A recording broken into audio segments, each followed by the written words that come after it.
Hello there and welcome. This is Agenda 2030, a program designed to capture and critically examine Nigeria's efforts towards the attainment of the SDGs. I am Toyin Kamyang John.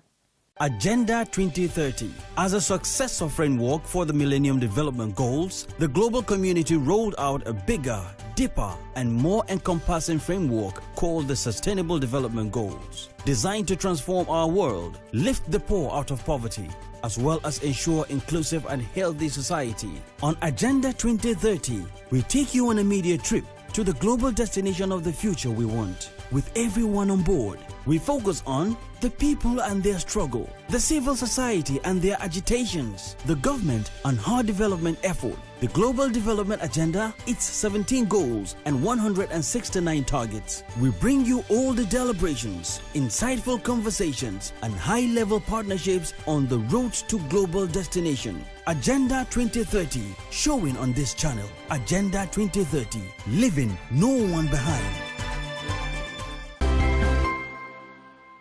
With economic growth and development standing as a key pillar in the attainment of the Sustainable Development Goals, the efforts and strategic plans taken by the federal government to lift the economy out of recession and position it on the path of progress was recently the focus at one of the seminars at the one-year study program on higher defense security and strategy of the National Defense College Course 27.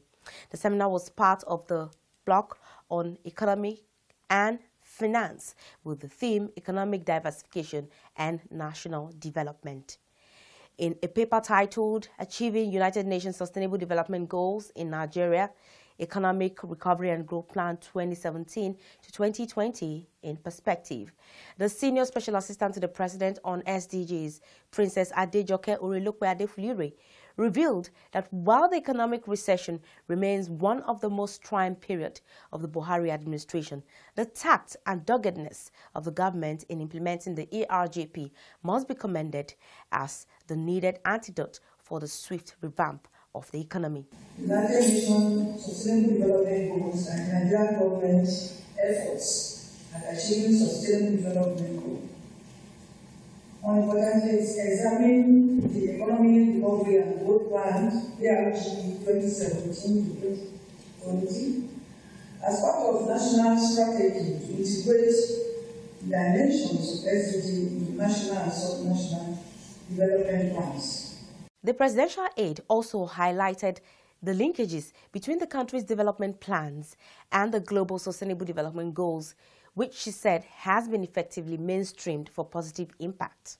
The ERGP offers a strategic framework for the coordination and harmonization of national level policy initiatives aimed at economic growth and the attainment of SDGs, including those at sub-national level where most development challenges reside.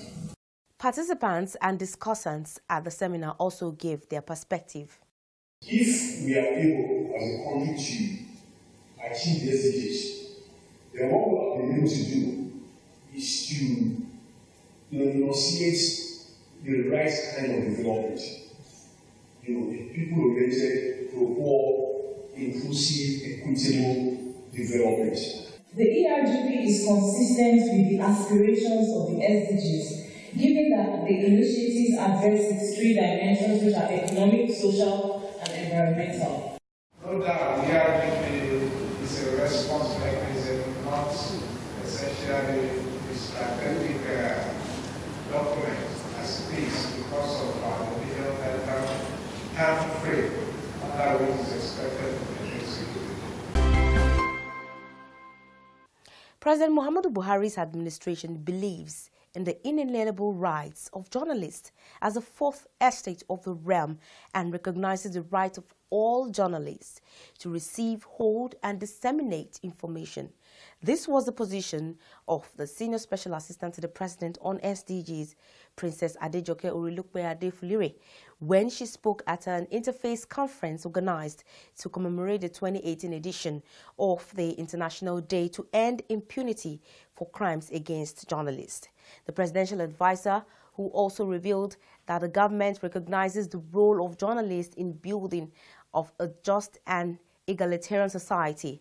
Further added that journalists must be allowed to exercise these rights at all times in line with the provision and protection of the laws. The report. Every year on the 2nd of November, the United Nations commemorates the United Nations International Day to End Impunity of Crimes Against Journalists. To commemorate this year's event, the Center Against Brutality and for the Safety of Journalists in Africa, CABSOJA, is holding an interface conference with stakeholders to highlight these issues and find a way of guaranteeing their safety, mostly on their field of work.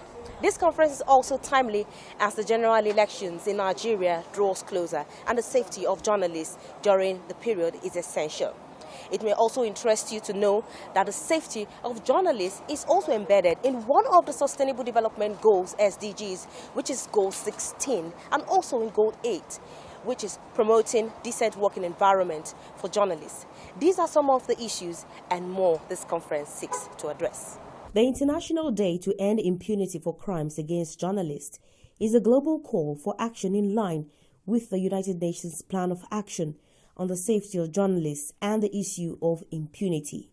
Member states are expected to work with the partners towards a free and safe environment for journalists and media workers in both conflict and non-conflict situations, with a view to strengthening peace, democracy, and development worldwide.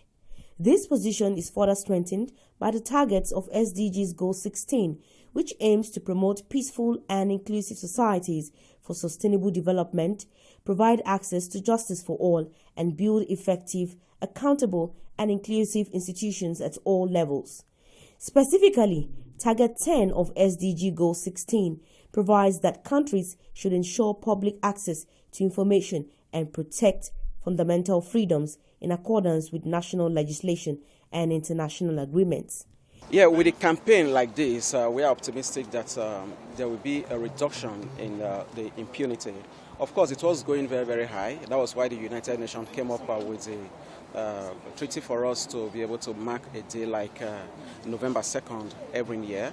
And with the global community rising up against the impunity for crimes against journalists, we are optimistic that it will go down. But it will not go down if all of us sit back and say nothing or do nothing about this impunity. We must all rise up together and join the campaign to speak up against every act of brutality, every act of assault, every act of abuse against elite journalists. Like they say in some common parlance, an injustice to one is injustice to all. And when you successfully silence a journalist, what you have done is to plunge that society into darkness. We must be realistic. We must face reality as to what is happening in our country. We must identify the flashpoints, that is the red zones, where violence is likely to occur, and journalists who report, who are sent to those zones, must be trained very well on how to take safety measures and ensure their own safety. Speaking at the event, the Senior Special Assistant to the President on SDGs, Princess Adejoke Orelokwe Adefulure, expressed the commitment of the government to continue to protect journalists against abuses and intimidations. Princess Orelokwe Adefulure, who described the media as a penetrative light and one of the key pillars upon which open governance is built, maintained that the need to enthrone a strong partnership with the media cannot be overemphasized in the quest by the Buhari administration to rid the country of systematic corruption, as well as enthrone open, accountable, and transparent governance.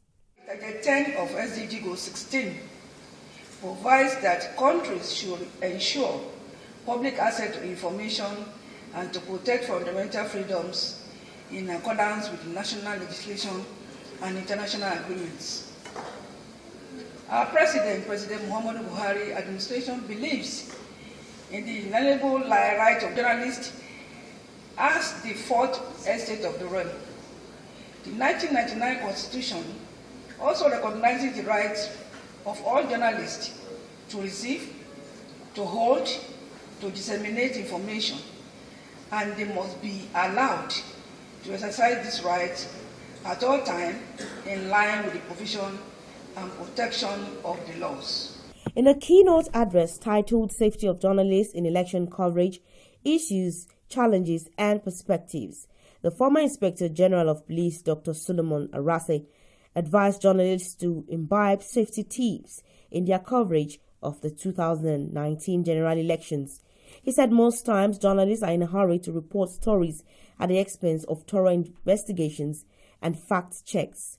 This, he said, usually attracts attention and attacks on them. Journalism is the most dangerous profession in the world.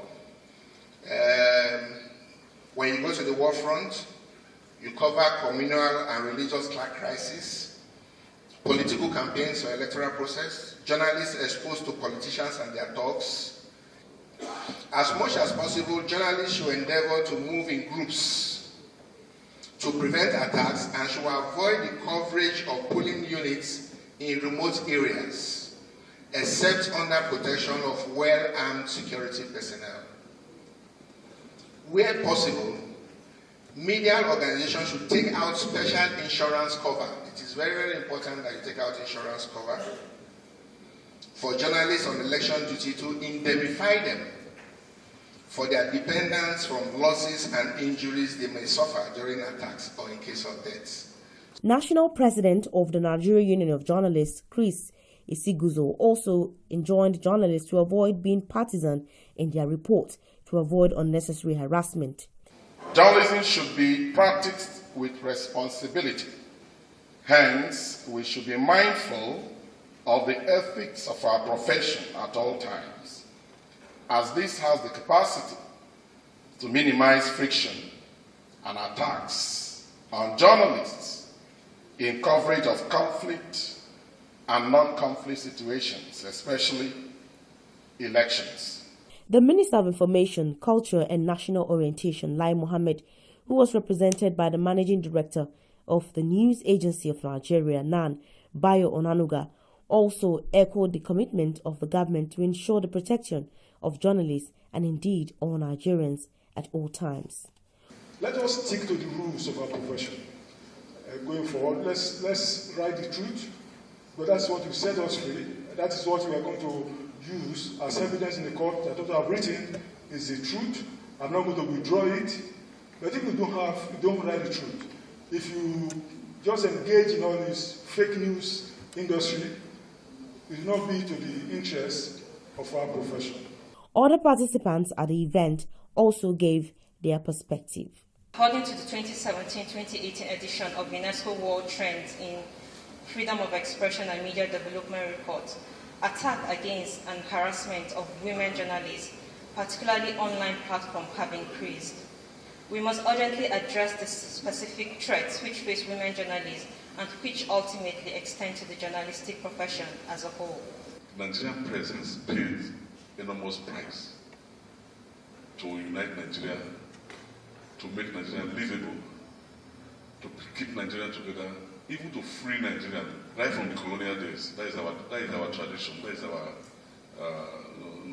what we have been doing. And I think that the present generation of journalists should go back to the newsroom, dust off the ethics of our profession, and defend Nigeria. Journalist is the profession of the risk takers. And I want you to look at it as such. I need to let you know that the attack continues. We only continue saying this to ameliorate it to an extent, but the attack continues. There is no way we can abate it completely. Nigeria will continue to support the United Nations in all its efforts, including the attainment of the 2030 Agenda for Sustainable Development. I thank you. Agenda 2030, showing on this channel. Agenda 2030, leaving no one behind. In a demonstration of the commitment to improving the quality of healthcare and the reduction of the high maternal and newborn ratios in Nigeria, Coca-Cola, in a strategic partnership with the Office of the Senior Special Assistant to the President on SDGs, MedShare International Corporation, and the Federal Ministry of Health have launched the Safe Birth Initiative. The official launch in Abuja was marked with the inauguration of the first set of life-saving medical equipment, which was officially handed over to the National Hospital in Abuja. We have the report. The official launch of the Safe Birth Initiative, SBI, a Coca-Cola partnership with the Federal Ministry of Health, the Office of the Senior Special Assistant to the President on Sustainable Development Goals, and an NGO, Made-Share International Corporation, was marked with the inauguration of the first set of life-saving medical equipment officially handed over to National Hospital, Abuja. The Safe Birth Initiative is a critical intervention that aims to tackle the high rate of maternal and newborn deaths in Nigeria.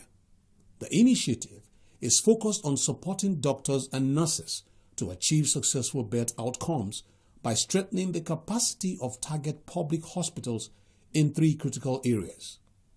These 3 areas are the procurement of vital maternal and neonatal medical equipment and supplies to enable safe deliveries and post-delivery emergency cares, training biomedical engineering technicians to improve equipment maintenance and uptime, and reactivating a large stock of abandoned medical equipment wasting away in public hospitals.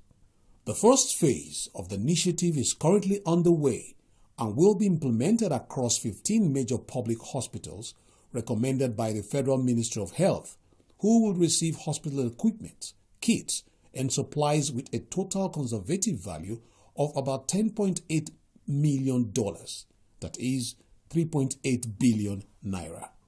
The first full consignment, 4 units of 40-foot shipping containers of medical equipment, have been delivered for the inaugural project at the National Hospital, Abuja.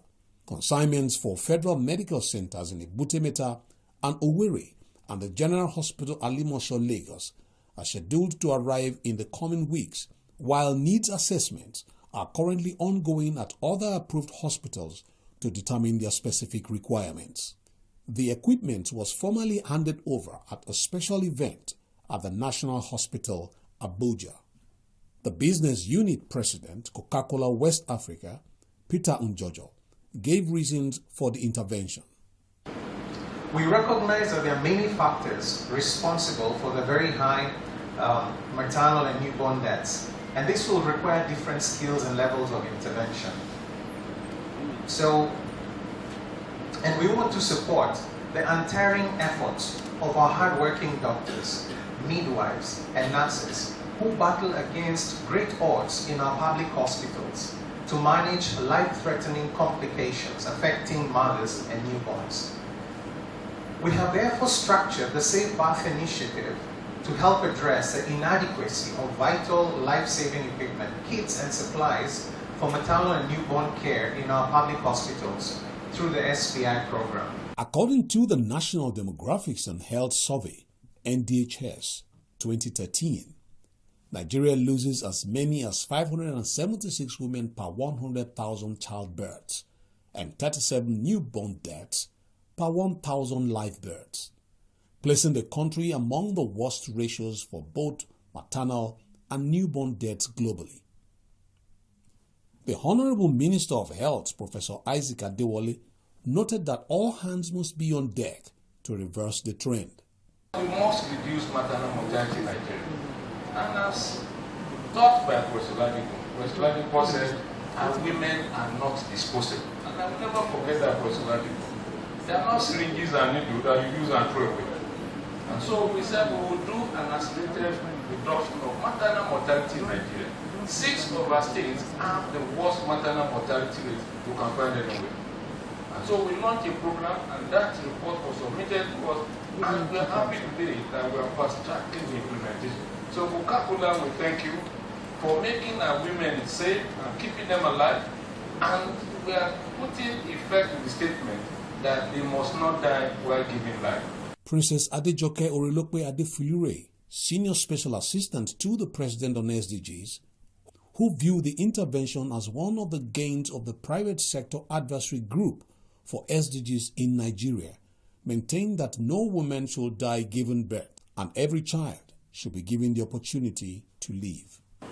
I wish to thank the leadership of Coca-Cola Nigeria and Coca-Cola International and our very reliable partner, Medshare International, United States, for supporting the effort of government of Nigeria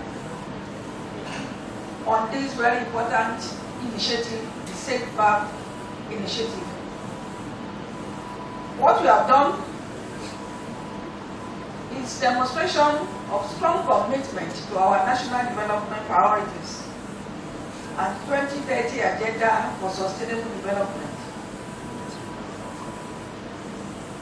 This emphasizes that every life of every child counts, and federal government of Nigeria cares. Coca-Cola in Nigeria and Coca-Cola International has been a strong collaborator and has been a wonderful partner in ensuring that every mother and every child stay alive. We believe in partnership because government alone cannot do it. Coca-Cola has demonstrated leadership, has started and has lead, and we continue to lead by example. I also want to say that this is very apt because recently we just heard about the Nigerian Human Index report, which was very appalling for Nigeria, particularly when it comes to issues of mortality and birth.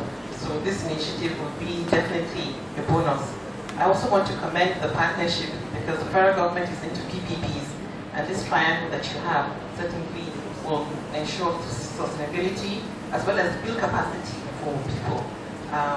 My call is just to encourage that this is reached out, spread to the rural areas where we have a lot of women who do not have access to such facilities, or whatever it is that you can do to support them to be able to have safe births.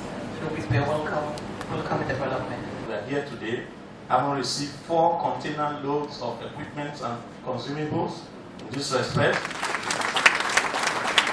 some of this includes the things that will benefit other departments apart from pediatrics and obstetrics and gynecology.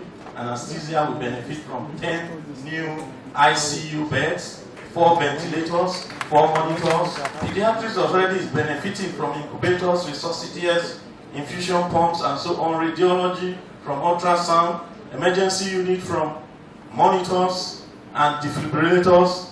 So across the hospital, we have received equipment that will be beneficial for the use of many patients. We want to thank the Honorable Minister of Health, Federal Minister of Health. We want to thank Coca-Cola. We want to thank Medshare. Above all, we want to thank the Senior Special Assistant to the President, and therefore the President, for this laudable initiative. It is no longer a wish list. These equipments are on ground. They have been installed. Working with the Medshare International, the Safe Birth Initiative has made the best effort to make available to the hospitals vital life-saving equipment, kits, and supplies required for diagnosis and treatment in the antenatal, birthing, and postnatal periods. The equipment include ultrasound machine, infant incubator, resuscitator, infant warmers, delivery beds, anesthesia machine, multi-parameter patient vital signs monitors, phototherapy lights, stainless steel baby bassinets, fetal monitor, baby scales, theater lamps, patient/hospital beds, and bubble-wrapped baby incubator. The SDGs targets include reducing the global maternal and mortality ratio to less than 70 per 100,000 live births, end preventable deaths of newborn and children under 5 years old, and ensuring universal access to sexual and reproductive health care services, which includes family planning, information, and education. The Safe Birth Initiative recently celebrated the graduation of 20 biomedical engineering technicians who had undergone an intensive 2-week capacity training focused on improving equipment maintenance and uptime. The technicians came from 10 leading medical institutions across the country, comprising university hospitals, federal medical centers, and general hospitals, and the training was conducted by US-based Engineering World Health, EWH, at the School of Biomedical Engineering, Lagos University Teaching Hospital. Some of the dignitaries in attendance were Professor Isaac Adewale, Honorable Minister of Health, who gave the keynote address, Hajia Aisha Abubakar, Honorable Minister of Women Affairs and Social Development, Princess Adejoke Orilokpe Adefulire, Senior Special Assistant to the President on SDGs, Her Excellency Mrs. Toyin Saraki, Founder and President, the Wellbeing Foundation Africa WBFA, and Dr. Eugene Kongnoi, Country Representative, United Nations Population Fund. As part of the event, dignitaries joined in a facility tour and tape cutting ceremony led by the Honorable Minister of Health. And that's our package for this week. Remember, you can always watch this program and other episodes by subscribing to our YouTube channels on youtube.com/FreshNewsTV and youtube.com/Agenda2030TV. You can always watch the program live on Facebook. Just log on to www.facebook.com/FreshNewsNG and www.facebook.com/Agenda2030TV. Follow us on all our social media platforms at Agenda2030TV on Facebook, Twitter, and Instagram. Remember to drop your comments and share with your contacts. Do use the hashtag Agenda2030 and Agenda2030TV.